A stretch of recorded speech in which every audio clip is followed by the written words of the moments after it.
තාවකාලික වෙන මිනිස්සු මත සදාකාලික තීරණ ගන්න යන්න එපා.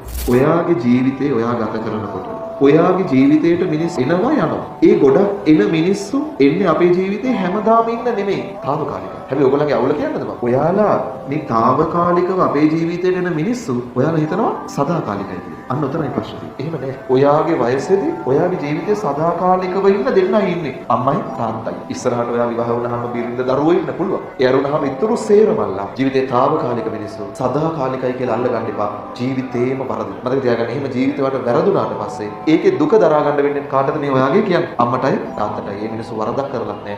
ඒ මිනිස්සුේ දුක දරා ගන්න වෙනවා ඊට පස්සේ. ඔයාලා හිතනවාද මේ A level පන්ති ඔයාගේ ඉන්න යාළුවෝ ඔයාට දිගටම ඉදී කියලා? නෑ. මම කියන්නේ යාළුවා ආශ්‍රය කරන්න එපා කියලාද? නෑ නෑ. A level ඉවර වෙලා අවුරුද්දක් යනකොට ඔය යාළුවා කොහොමද දුරස් වෙනවා? මම A level කරන කාලේ මම හිතුවා මේ A level යාළුවෝ මට හැමදාටමයි. ඊට පස්සේ මම කැම්පස් ගියා. කැම්පස් එකේදී මම හිතුවා මේ යාළුවෝ මට හැමදාම ඉදී. නෑ. යාළු ආදරය කරන දැන් ඒ සමහර ආදර සම්බන්ධතාවවලදී අපි හිතුවා මේක හරිය මෙයා තමයි හරියම කෙනා ජීවිතේම ජීවත් වෙන්න පුළුවන් කියලා අපි හිතනවා. එහෙම නේද? ගොඩක් මිනිස්සු අපේ ජීවිතේ සදාකාලිකව ඉන්නේ නෑ.